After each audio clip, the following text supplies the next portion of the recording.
Hello बच्चों, कैसे हैं सब? कैसे हो? बढ़िया। अच्छे हैं आप, है ना? बढ़िया तो है। पढ़ाई कैसी चल रही है? अच्छी चल रही होगी। थोड़ा सा शेड्यूल से पढ़ना शुरू करना, और जो चीज़ें क्लासरूम में हो रही है वो तो पढ़नी ही है, वो तो उसमें तो कहने की ज़रूरत नहीं है। पर जो वीडियो आ रहे हैं वो भी आप पढ़ें, उनको अच्छे से नोट्स में भी लिखें। अपने वीडियो के माध्यम से सेकंड बुक चल रही है, ऑर्गेनिक केमिस्ट्री चल रहा है, तो उस ऑर्गेनिक केमिस्ट्री का आप अलग से रजिस्टर डालकर उसको मेंटेन करें, क्योंकि ये सब चीज़ें बेसिक है।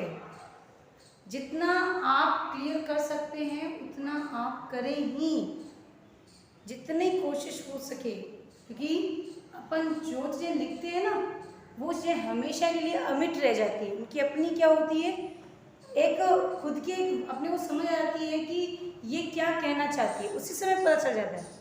थोड़ा सा ध्यान करेंगे और अपने को इन चीज़ों को थोड़ा सा बहुत ही क्लियरली करके अपने को इनको पढ़ना है, समझना है, लिखना है। ठीक है, याद तो आप करेंगी। तो ठीक है, चलो मैं पूनम प्रजापत आदर्श विद्या मंदिर से आज अपन कक्षा 11वीं रसायन विज्ञान का जो 12वां चैप्टर चल रहा था, उसमें लास्ट में अपन ने जो पीछे वीडियो दिया था उसके अंदर आपने क्या पढ़ा था? अनुनाद प्रभाव पढ़ा था। अनुनाद प्रभाव क्या था? एक बेंजीन रिंग में द्विआबंध का घूमना क्या कहलाता है? अनुनाद कहलाता है। यानी कि द्विआबंध जो पाई बंध है वो अस्थायी रूप से सभी 6 के 6 कार्बन पर घूमते रहते हैं, उनका प्रभाव दिखाई देता है। ये अनुनाद हो गया। अनुनाद प्रभाव दो प्रकार के होता है, plus R, minus R. Plus R effect क्या होता है? वह है जिसमें बेंजीन पर ऐसा समूह जुड़ा हुआ हो जो क्या करता है? इलेक्ट्रॉनों का दान करता है, मीन्स रिंग को इलेक्ट्रॉन देता है। वहीं पर यदि बात करें माइनस आर की, तो बेंजीन रिंग पर ऐसा समूह जुड़ जाता है जो क्या करता है? रिंग से इलेक्ट्रॉन खुद की ओर आकर्षित करता है। बात समझ में आ गई होगी, क्लियर हो गई होगी। अब चलते हैं अपन, आज अपन पढ़ेंगे अतिसंयुग्मन। ये क्या होता है? इसे पता है, एक नाम दिया गया है, बिना बंध का रेजोनेंस। बिना बंध का रेजोनेंस, बिना बंध का अनुनाद। क्या होता है, कैसे? कुछ कोड वर्ड्स होते हैं जिनको अपने को देखना होता है। क्या कि पाई बंध और सिग्मा बंध जो है वो परस्पर अस्थायी होकर क्या करते हैं? इंटरचेंज होते हैं, यानी कि आंतरिक रूप से परिवर्तन प्रदर्शित करते हैं। उसे अपन क्या कहते हैं? अतिसंयुग्मन कहते हैं। तो अपन परिभाषा लिखेंगे, कार्बनिक यौगिकों को प्रतिस्थापी समूह के सिग्मा बंध व पाई बंधों के मध्य अस्थायीकरण को क्या कहते हैं? अतिसंयुग्मन कहते हैं। किसे कहते हैं? कार्बनिक परिभाषा लिखेंगे सभी बहनें, मैं लिख रही हूँ, मेरे साथ साथ आप भी लिखेंगे। परिभाषा किसकी? अतिसंयुग्मन। क्या होती है? कार्बनिक यौगिकों में, कार्बनिक यौगिकों में सिग्मा बंध तथा निकटवर्ती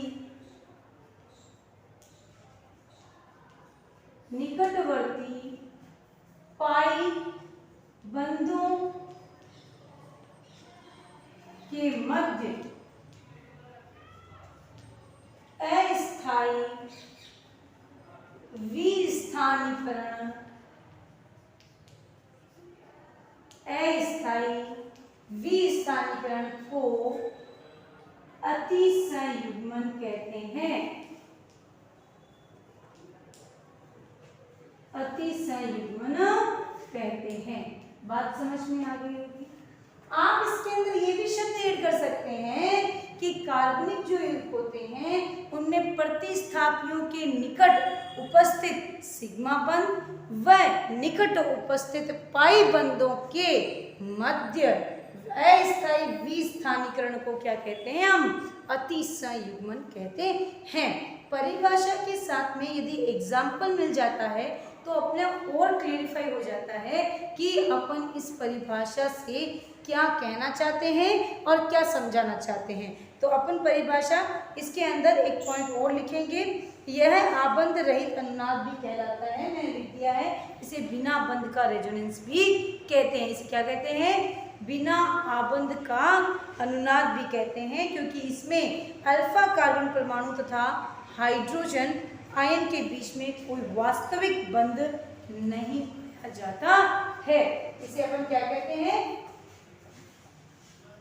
बिना बंध का अनुनाद भी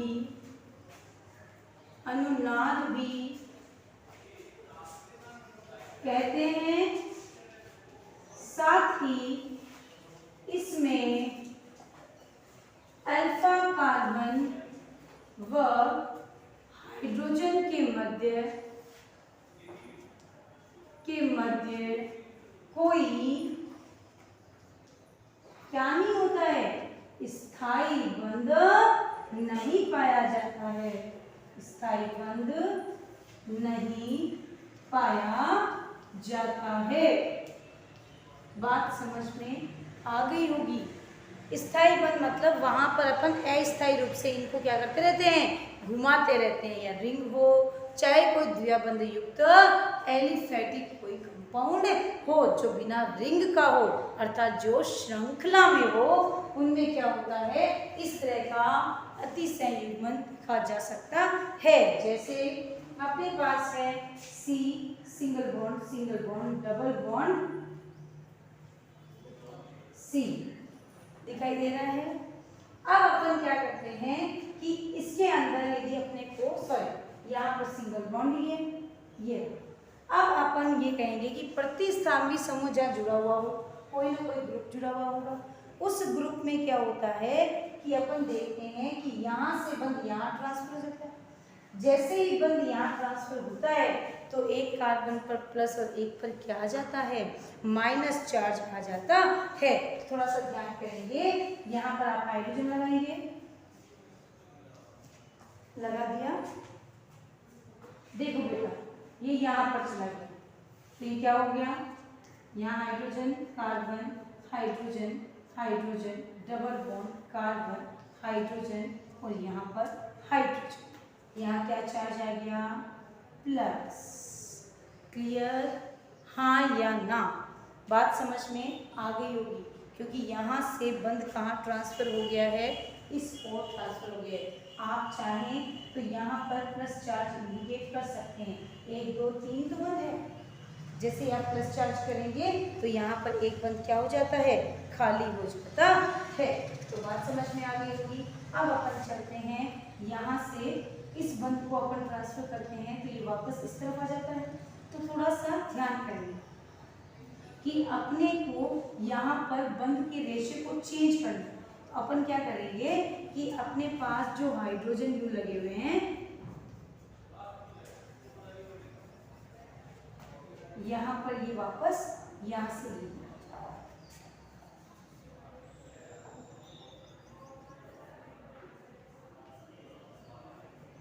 आ गया।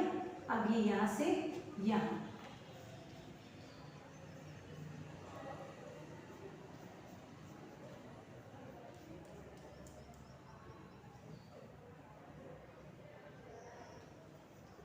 हो गया यहाँ। अब ये यहाँ से यहाँ, आप इसका स्क्रीनशॉट ले लें, मैं वापस इसको बना के ऊपर फटाफट जल्दी कि किस तरह से ये घूमता है। जल्दी जल्दी जल्दी जल्दी करें, देखिए हो गया। चलें आगे, तो चलते हैं। अब अपन इसका स्क्रीनशॉट ले लिया होगा तुम लोगों ने।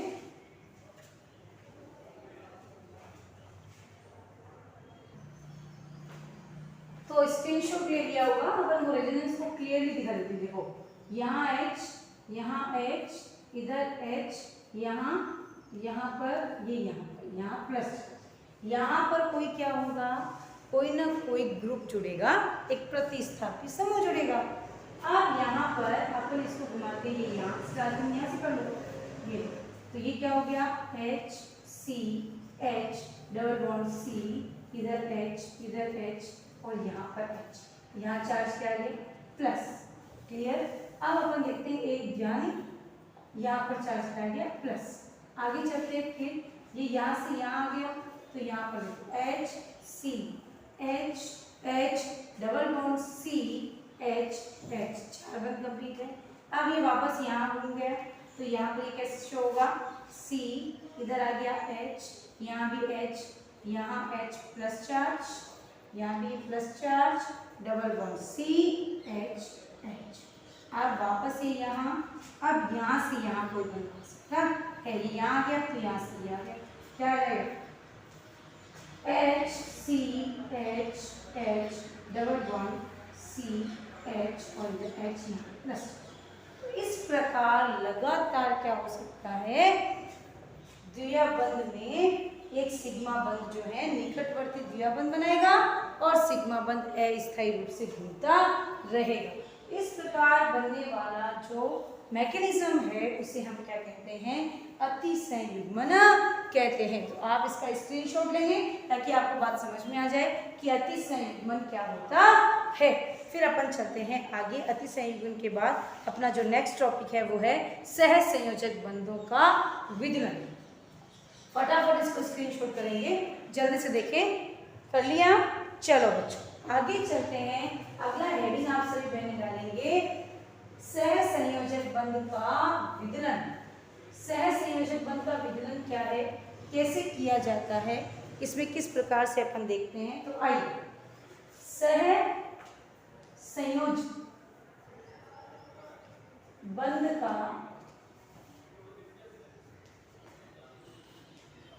विदलन, चले आइए। सहसंयोजक बंध के विदलन में क्या होगा कि अपन देखते हैं कि पहले तो सहसंयोजक बंध क्या होती है। तो देखो, हमेशा सहसंयोजक बंध उसे कहते हैं जब कोई भी दो परमाणु समान विद्युत ऋणता वाले परस्पर इलेक्ट्रॉनों का साझा करके बंध का निर्माण करते हैं, तो उसे अपन सहसंयोजक बंध कहते हैं। किसे कहते हैं सहसंयोजक बंध, जब कोई दो परमाणु परस्पर इलेक्ट्रॉनों का साझा करके, दो परमाणु इलेक्ट्रॉनों का साझा जिनकी विद्युत ऋणता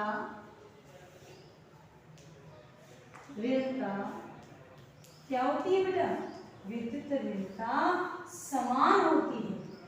विद्युत ऋणता से पढ़ के विद्युत ऋणता क्या होती है, किसी के बाह्यतम कक्ष के इलेक्ट्रॉन को नाभिक द्वारा जितना आकर्षित करने की क्षमता होती है वही उसकी विद्युत ऋणता कहलाती है। तो विद्युत ऋणता क्या होती है, जिसकी विद्युत ऋणता समान हो, साझा करते हैं, तो उनके मध्य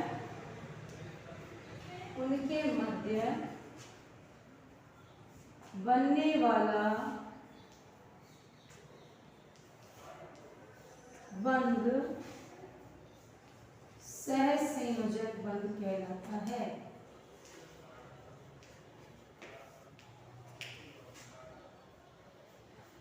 बंध कहलाता है। अब सहसंयोजक बंध जैसे C इधर H, इधर H, इधर H, ये भी H, ये कार्बन के इलेक्ट्रॉन्स हैं। और अब हाइड्रोजन, तो कार्बन का अष्टक पूरा हो गया और हाइड्रोजन का द्विलक पूरा हो गया, और ये क्या से बंध बना रहे हैं, परस्पर सहसंयोजक बंध बनाते हैं। बन गया सहसंयोजक बंध। अब सहसंयोजक बंध में विदलन करना है। तो विदलन किस प्रकार से होता है? तो पहले लिखेंगे 2 प्रकार के होते हैं, समांश विदलन व विषमांश विदलन। फटाफट स्क्रीनशॉट लेंगे, देखिए जल्दी से, फटाफट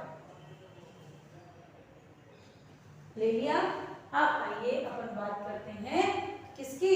समांश विदलन और विषमांश विदलन। देखो बेटा 2 प्रकार के होते हैं,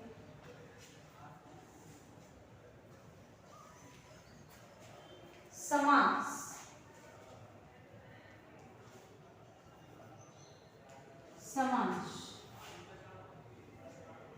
विदलन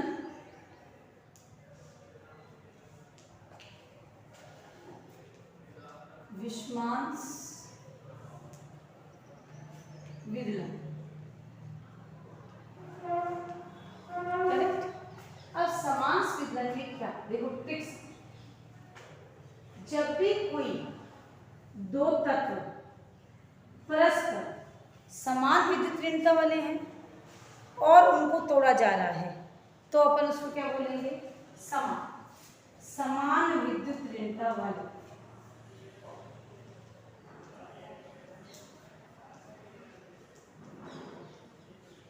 विषमांश भिन्न विद्युत ऋणता वाले।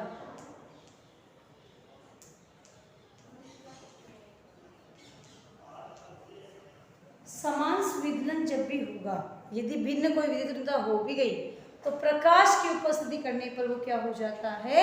प्रकाश की उपस्थिति करने पर भी वो समांश विदलन में टूट जाता है। तो ध्यान करेंगे, समांश विदलन हमेशा किसमें होता है? अणुओं में, समान अणुओं में, जैसे कि Cl2, O2, F2, Br, है ना, विषमांश HCl, है ना, HF, ये सब क्या है? विषमांश विदलन में आते हैं। थोड़ा ध्यान करेंगे, समांश विदलन क्या होता है?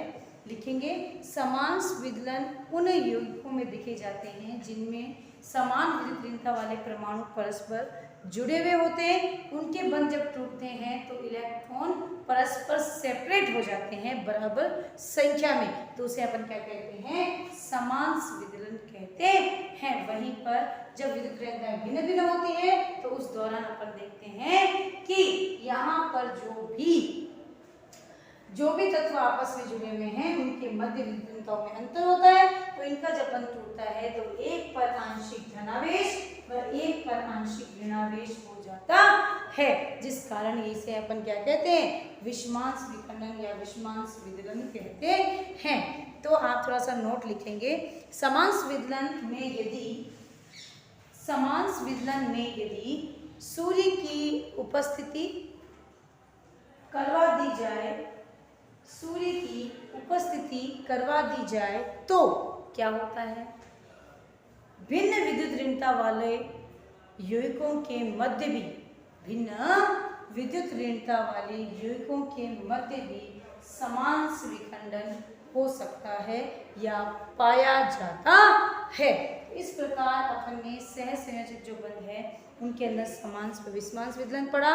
विषमांश विदलन की परिभाषा समांश की मैंने बोल दी है, आपने लिख ली होगी। अब आप क्या करेंगे? इसका भी स्क्रीनशॉट ले लें और इसको अपने नोट्स में जैसे मैंने बताया वैसे ही उतारें ताकि आप नोट्स प्रॉपर तैयार कर सके। तब तक जब तक नेक्स्ट वीडियो नहीं आता तब तक अच्छे से रीड कीजिए, किताब से भी पढ़िए। समझ में नहीं आता है तो आप कमेंट में जाकर लिख सकते हैं। Thank you.